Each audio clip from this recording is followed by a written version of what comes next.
kuwa Mkristo, kuwa padri, kuwa sijui mwanandoa, kuwa sijui mtoto wa Roho Mtakatifu sio tiketi ya kwenda mbinguni. Ni njia ya kwenda wapi? Mbinguni. Is the way forward. Unapoenda Dar es Salaam, inawezekana gari lako likaangukia mlima Nyoka, si ndio jamani?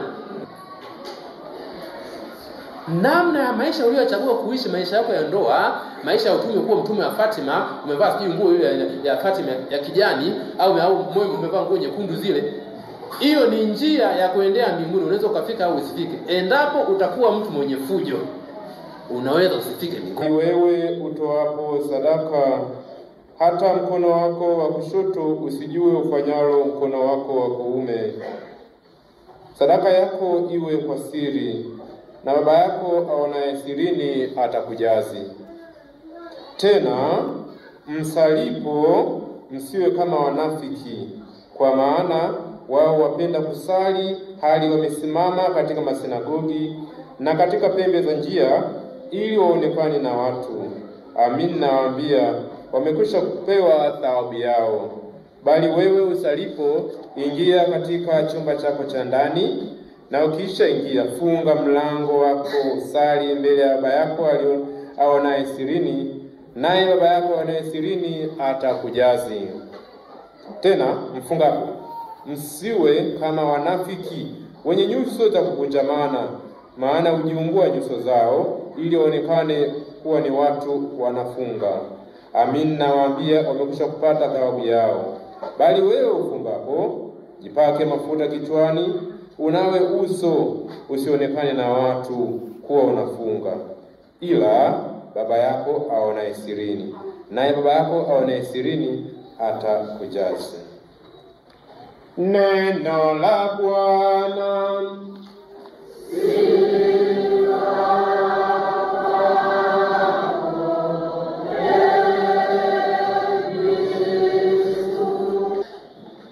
Hii ni Jumatano ya Majivu. Jumatano ya Majivu. Kwaresma ni kipindi cha siku 40 ambacho kinadumu kuanzia Jumatano ya Majivu hadi siku moja kabla ya Alhamisi Kuu. Kipindi cha siku 40. Kipindi hiki ni cha mazoezi ya kiroho ambapo wana kanisa wanahamasishwa kufanya toba. Wanahamasishwa kufanya toba, kuacha njia zao mbaya za zamani, kuacha njia za uovu, kuacha njia potovu ambazo wamekuwa wakizifanya, na hivyo kuweza kumkumbatia Mungu mwenyewe. Kwaresma ni kipindi cha toba, ni kipindi cha kugeuza mwenendo wetu wa zamani, cha kuacha maisha ya dhambi na kuanza maisha matakatifu ya kumfuata Mungu. Kipindi cha Kwaresma ni kipindi ambacho tunaadhimisha kiini cha mafumbo ya wokovu wetu. Tunaadhimisha kipindi cha mateso, kifo na ufufuko wa Bwana wetu Yesu Kristo. Majivu ni alama inayotuelekeza kwenye matumaini makuu. Majivu ni ishara ya toba. Anayepakwa majivu yuko tayari kufanya toba na kumrudia Mungu. Tunaishi tukitambua kuwa sisi si kitu ulimwenguni, bali ulimwenguni hapa ni mahali pa kupita tu. Sisi sio kitu. Hapa duniani tunapita tu. Hatujaja hapa duniani kukaa. Hapa tunapita. Majivu ni ishara ya toba.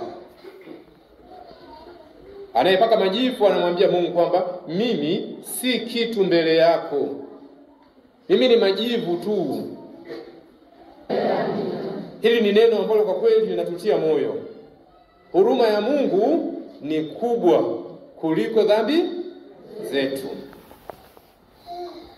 hata dhambi zetu zikiwa ni nyingi sana, ni nyekundu kama bendera, lakini huruma ya Mungu ni kubwa kupita dhambi yetu, na hivyo inaweza ikageuza dhambi zetu kuwa nyeupe kama theluji. Alama ya majivu inatupeleka kwenye tumaini kuu kwamba tunaingia katika kipindi cha toba, ambapo inatupasa kuacha yote.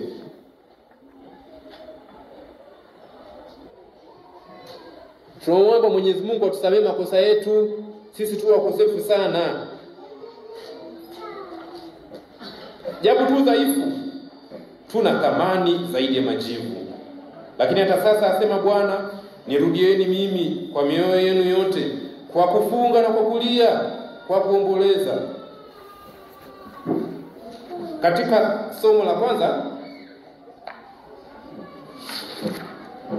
tunaona nabii Yoeli sura ya 2 aya ya 2 ile 18, anawaalika watu wote watubu, kwani katika toba pekee ndimo mlimo na matumaini ya kuepusha maafa. Ni katika toba pekee ndimo kuna matumaini ya kuepusha maafa.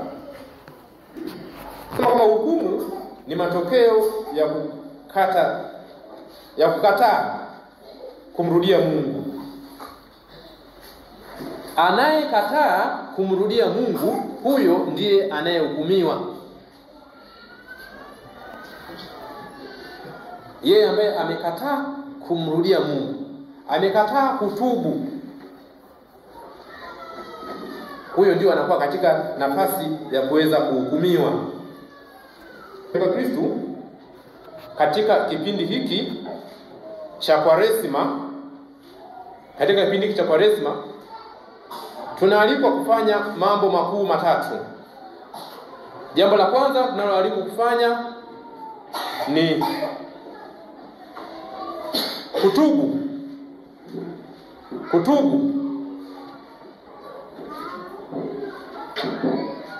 kufunga na matendo mema. Tunapaswa kusali sana. Tunaposali tunatubu pia. Tunapaswa kufunga na kufanya matendo mema. Labda nifafanue kidogo. Kwa Mkristo kusali, Mkristo hana namna nyingine ya kuweza kujiweka jirani na Mungu. Ni kwa njia ya kusali tu ndio Mkristo sasa anapata kuwa jirani na Mungu. Anayesali anakuwa ni kama ana connect wire. Tumsifu Yesu Kristo. Kusali ni kama kumpigia simu Mungu. Anayesali anaongea na nani? Anaongea na Mungu. Kwa hivyo kusali ni lazima. Anayesali anaongea na Mungu. Anayesali anajiweka jirani na Mungu. Lakini Mungu hasikilizi sala za muovu. Inakuwa ni kama muovu anampigia kelele. Ukisoma neno la Mungu kwamba sala ya muovu, sala ya mwenye dhambi asiyetubu, inakuwa ni kama kelele masikioni mwa Mungu. Hata sisi ili sala zote zipokelewe, lazima kwanza tutubu kwanza. Tutubu. Napotubu pale, baada ya kufanya toba ya kweli, ndipo sasa basi tunamuomba Mungu atupatie msamaha na aweze kutusaidia katika maisha yetu. Ndugu yangu katika Kristo, inatubidi tusali kutoka moyoni. Tusali katika Utatu Mtakatifu. Tusali tukitambua uwepo wa Mungu Baba, Mungu Mwana, Mungu Roho Mtakatifu.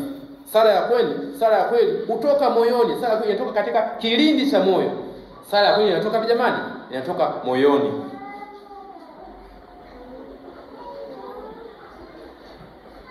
Najua kuna kitu kimoja. Tumsifu Yesu Kristo. Bahati mbaya tupo katika ulimwengu wa uchawa. Tupo kwenye ulimwengu wa uchawa. Huo uchawa huo utafanya tu kwa wanasiasa ili wakuteue nafasi, ili usifukuze kazi, Utafanya uchawa kwa wanadamu, lakini kwa Mungu hauwezi kufanya uchawa. Tumsifu Yesu Kristo. Mmoja alisali kichawa. Sinafahamu ninapoongea maana chawa ni nini? Simaanishi masosoro. Machawa. Sawa. Sasa kuna watu wawili waenda kusali kwa Mungu. Kuna mmoja alisali kama chawa. Akaenda kwa Mungu ni mwanadamu. Akasema, "Nenda pale, Mungu, angalia. Mimi nashukuru sana. Mimi sio mdhambi kama mtoza ushuru huyu. Mimi hapa nafunga mara 2 kwa juma. Mimi natoa zaka kwa wakati. Mimi niko hivi na hivi. Mungu, mimi sio kama huyu, nakushukuru sana." Akafika mtoza ushuru mwenyewe mwenye dhambi. Hakuthubutu hata kusema neno.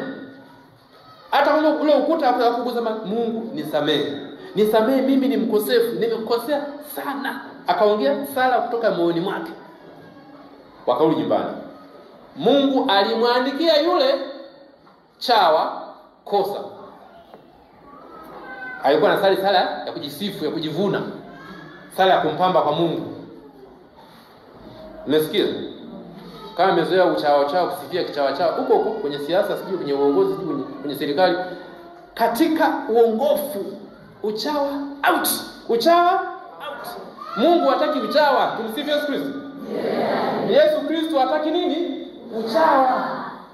Anataka ukweli, anataka toba ya kweli. Toba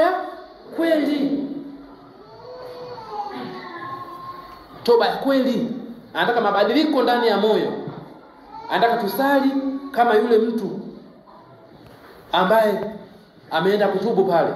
Amesema, "Yesu, Mungu wangu, mimi nimekosa mimi ni mkosefu. Ni mkosefu tangu tumoni wa mamangu, nisamee." Ametubu dhambi. Hajaanza kujigamba. Si Mungu umenyoka. Mimi nafunga. Acha hiyo. Sisi siasa kanisa. Tumsifu Yesu Kristo. Na kutubu. La pili ni kufunga. Sasa hapa kwa namna kufunga tuelekezane vizuri. Tumsifu Yesu Kristo. Tuelekezane kitu namna ya kufunga. Namna ya kufunga, sisi hatufungi kama wanaofunga wenzetu. Eti sijui kipaumbele sisi wa Kristo sio kufunga. Kipaumbele sio nini? Sio kufunga. Ndio maana sisi tunasema, jamani, utafunga saa 1 asubuhi, utafungua sijui saa 4 usiku. Hiyo sio ya kwetu hiyo. Sio ya kwetu hiyo sisi. Sisi kwetu unapofunga, kufunga maana yake funga tabia zako mbaya. Tumsifu Yesu Kristo. Funga tabia zako mbaya. Kama wewe ulimuhavi, acha uhavi wako. Acha uhavi wako.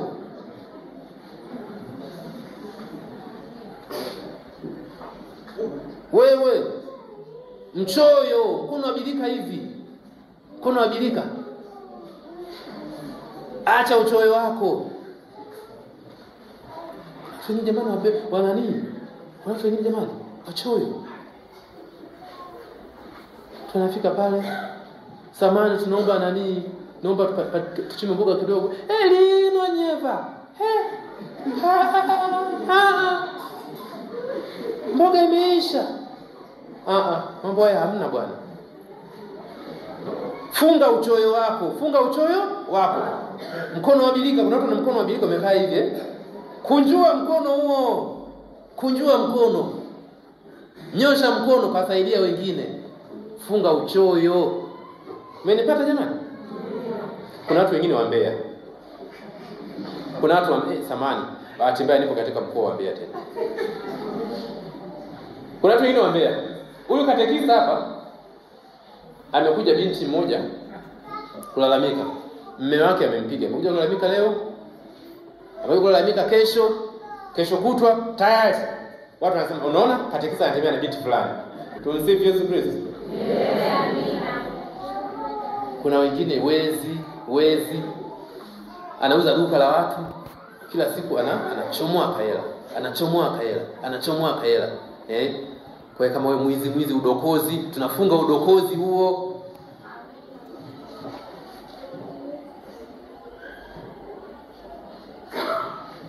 Kwa hivyo mfungo huu ni kwamba tunafunga vilema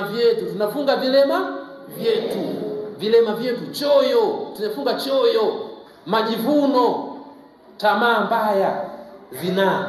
Tumsifu Yesu Kristo. Halo zinaa. Siku hizi yaani mpaka mwanaume inafika muda anaamua kumfukuza mke wake. Kisa tu ampeta nini? Kacha. Zinaa hiyo. Funga zinaa. Wanaosema amina ni watoto wenyewe. Watoto wana miaka 3 sijui. Hata ajui zinaa maana yake, anajua zinaa pengine ni nani? Ni pipi, ni pikifua.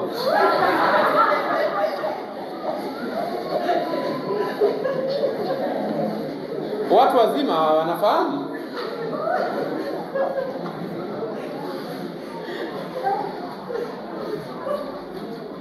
Kwa hivyo tufunge vilema vyetu, tufunge kila mmoja anafahamu. Unajua bahati mbaya ni kwamba humu ndani sisi ndani msisi. Kila mmoja na mapungufu yake. Kuanzia mimi padri na mapungufu yangu, mimi ni mdhambi. Hivi mimi ni mdhambi. Katekista huyu mdhambi. Wewe baba hata kama umevaa miwani, mdhambi. Nyewe anakuwa nini? Hata kama umevaa hivi gauni vyeupe sijui na nini sijui, wa dhambi. Ndani kila mmoja ni sister, na wewe umevaa kilemba, na wewe mdhambi. Wewe mtumishi, hata kama umevaa sijui kasketi yako na safi sijui na kanini na kaskafu, mdhambi. Ndani sisi wote ni wadhambi. Sisi wote ni wadhambi. Tofauti ni kwamba huyu ametenda dhambi A, huyu ameenda kwa miungu wengine, huyu ameiba. Huyu hajaja kanisa nini? Huyu fisadi. Yupo kitengo cha serikali, fisadi. Huyu mbea, huyu chonganishi. Huyu anafuatilia mambo ya watu, huyu mvivu. Unaona Kwa hiyo unakuta humu ndani wote ni wadhambi. Kila mwanadamu ni mdhambi. Ila tumetofautiana kwamba unafanya dhambi gani. Na wengine zimejulikana, wengine hawajajulikana. Lakini anayefahamu ukweli mzima wa nafsi yako wewe. Wanafahamu watu wawili tu. Wawili wanafahamu ukweli wa nafsi yako. Anafahamu Mungu Mwenyezi na wewe mwenyewe unajifahamu. Basi jirekebishe. Tumsifu Yesu Kristo. Jirekebishe.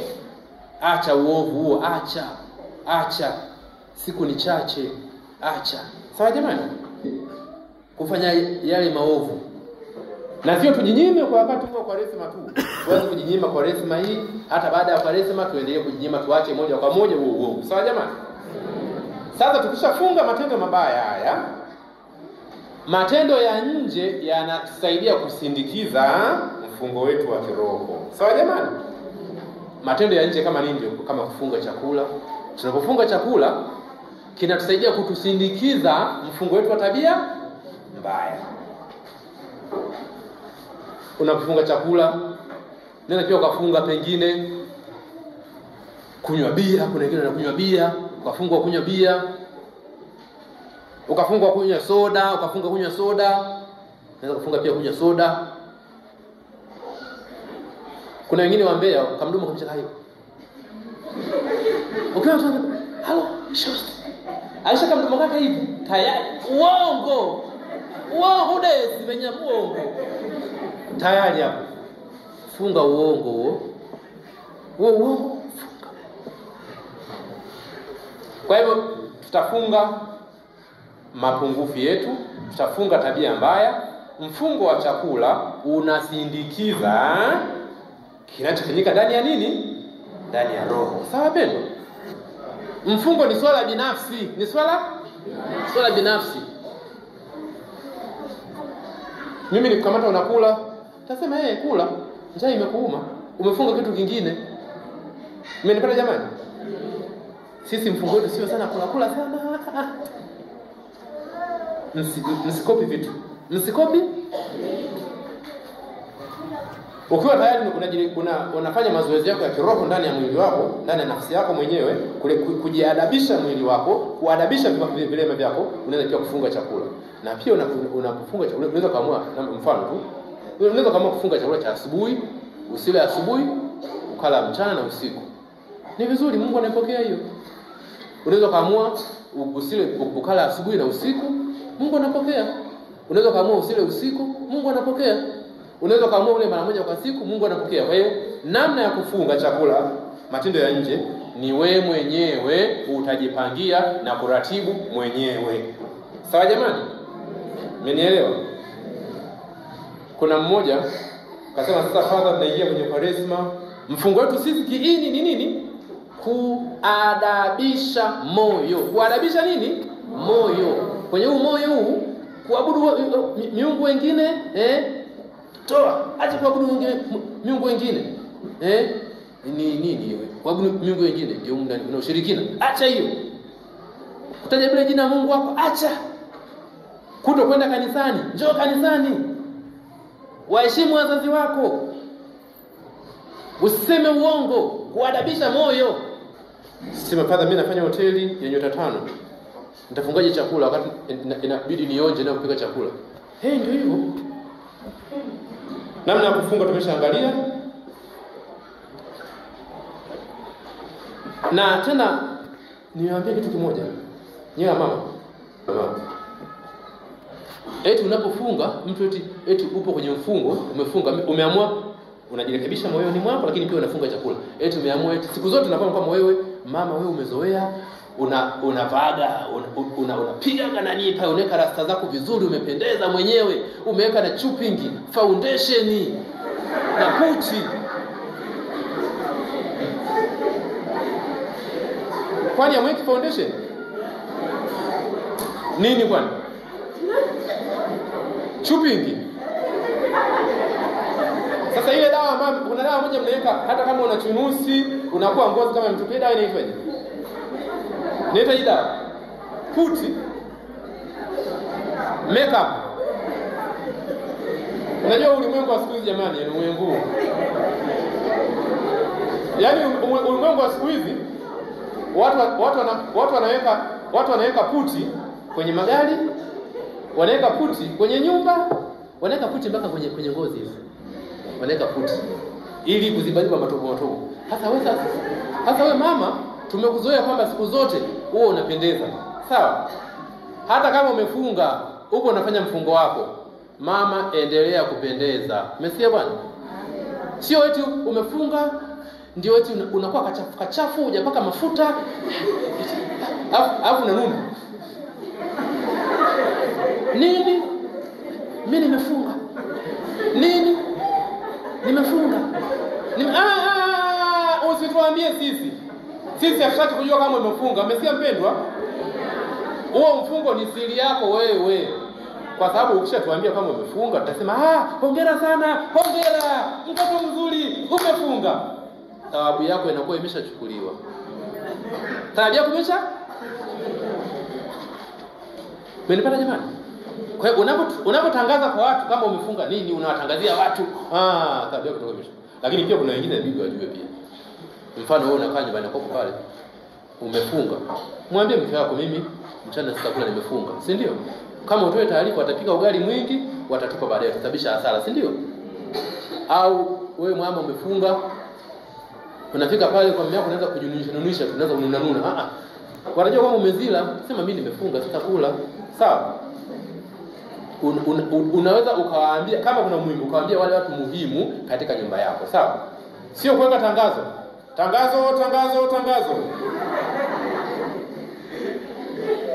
Kwa hapa kama mama Kalindile msifike. Mama Kalindile amefunga 3 kavu. Usiseme. Usitangaze. Tumsifu Yesu Kristo. Ninawaambia mtofautishe mfungo wetu sisi na mfungo wa dini nyingine. Sawa jamani? Mfungo wa dini nyingine wanatangaza. Na wanahamasishana wote. Lakini sisi mfungo wetu ni wa moyoni, Ni mfungo ni wa moyoni. Sawa pendo? Sadaka. Moyo ambao ni mpole, wa toba, wenye huruma, wa faraja, unatafuta mahusiano na wengine na Mungu pia. Kwa hiyo tunapaswa kutengeneza sasa mahusiano na Mungu na mahusiano na wenzetu. Sawa jamani? Mmenipata? Lakini unajua kimsingi Mungu kama Mungu hauwezi kumuona kwa macho yako ya kawaida. Mungu wetu ni roho kamili, hana mwili. Kwa hivyo unafanya matendo mema kwa wanadamu wenzako unaowaona. Unampenda Mungu kwa kuwapenda wale aliowaumba, kwa kupenda viumbe vyake. Mmenisikia jamani? Wewe kama mimi nampenda Mungu, wewe unampenda Mungu lakini wenzako wapendi, huo unakuwa ni unafiki. Sawa pendo? Kwa hiyo lazima uwapende wale watu ambao Mungu amewaumba. Fanya matendo ya huruma, kawasaidie yatima. Kawasaidie nini? Yatima. Kawasaidie watoto maskini. Nenda pale nani pale? Gerezani pale. Pana vijana huko pale, watu wamefungwa pale, wengine hawana hatia, hawana sabuni. Peleka pale sabuni. Peleka sabuni. Hawana chakula, peleka chakula pale. Wewe nyumbani kwako una TV 4. Ipo TV ya chogo umeiweka kule. Ipo TV flat screen ya zamani umeiweka kule. Umenunua TV size smart. Ile flat screen baada ya kuiweka pembeni, mpendwa katika Kristo, nenda kapeleke gerezani, iwasaidie wafungwa hata kuangalia tu. Ile unachokiona wewe, unajua kuna msemo unasema hivi kwamba what is trash for you, for others is treasure. Ambacho kwako ni takataka, kwa wengine ni nini? Ni dhahabu. Sawa? Ile TV ya chogo ambayo umeitupa nyumbani kwako, TV ambayo umeona ifai sijini kadogo, wafungwa kule wanahitaji. Kile kingamuzi hapana. Tuwasaidie watu. Ndio mambo kama hayo. Nenda pale hospitali ya rufaa pale, matendo ya huruma hayo. Pana pale waenda kujifungua pale. Hawajaandaa vitu vya muhimu, madishi sijui hawajaandaa, sijui kanga hawajaandaa, sijui vitu mbalimbali hawajaandaa, magloves hawajaandaa. Nenda pale kuna mama wana shida pale, nunua gloves zako za kutosha na unafika mleo odini, muuliza wewe unafungua lini? Umeandaa vitu vyote? Mimi sina gloves. Nampatia gloves. Ndio upendo wenyewe. Utakuwa umeokoa maisha yake. Ni wakati wa kutenda mema. Mara nyingi house girl yoni ile pale mnamtesa, mnamwacha house girl anakaa pale anateseka peke yake, nyinyi mnakula maugali na masamaki pale na manyama na masamaki sato. House girl mnampatia, mnaenda kununua dagaa Kigoma zile mchanga, anakula house girl na mbwa na paka. Tufanye matendo mema. Fanya matendo mema. Fanya matendo mema. Wapendwa katika Kristo, kauli mbiu ya Kwaresma mwaka huu inatuambia kwamba kesheni, simameni imara katika imani. Fanyeni kiume mkawe hodari. Waraka wa kwanza Mtume Paulo kwa Korinto sura ya 16 mstari wa 13. Naambiwa simameni imara. Tusimame imara katika imani. Kesheni, simameni imara katika imani. Fanyeni kiume mkawe hodari. Kipindi cha Kwaresma tunaalikwa kwa namna pekee kusimama imara katika imani yetu. Hiki ni kipindi cha neema ambacho matunda yake hutarajiwa kuwa ni uadilifu. Tunachukua waadilifu. Unajua kuna kitu kimoja. Tumsifie Yesu Kristo. Naomba niwaambie siri moja jamani. Kama ndio mfano. Tunapaswa kuwa waadilifu. Mfano, mimi kuwa padri. Kuwa padri sio tiketi ya kwenda mbinguni. Unaweza kuwa padri ukifanya fujo motoni kama kawaida, inaanza kuungua stola hii. Inaungua. Unaweza kuwa katekista. Umevaa sijui na kaalba sijui kagauni hapo sijui. Unaanzia kuungua kagauni kaalba kako hapo kama kawaida. Unaweza kuwa sister. Kuwa sister sio kibali cha kwenda mbinguni. Unaweza kuwa sister ukifanya fujo, unaenda motoni kama tena kinaanza kuungua kilemba.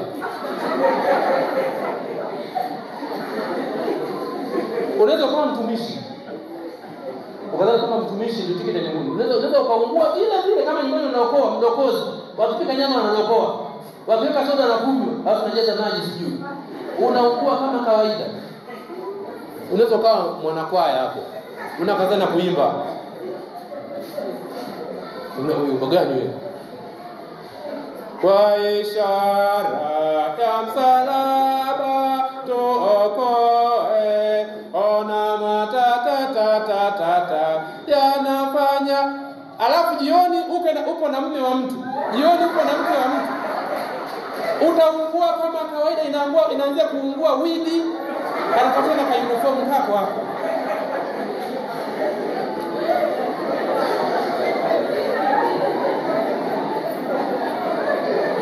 Inawezekana ukawa ndio mzivyo siku hizi. Mimi naongea cha ukweli. Lazima tuwe na mabadiliko. Tuwe na uongofu. Inawezekana ukawa ni mwanandoa, umeshafunga ndoa safi kabisa. Unakomunika vizuri kabisa. Lakini unafujo ni mbea. Unafuatilia mambo ya watu wengine, mbea kweli yani. Mbea kweli. Unaweza ukaungua kama kawaida, ukaanzia tena kuungua kwenye kidole cha pete ya ndoa. Kakungua kama kidole cha pete ya mbea ya ndoa wewe. Kana motoni kama kawaida. Ndio msivyo siku hizi. Nataka niseme kwamba kuwa Mkristo, kuwa padri, kuwa sijui mwanandoa, kuwa sijui mtoto wa Roho Mtakatifu sio tiketi ya kwenda mbinguni. Ni njia ya kwenda wapi?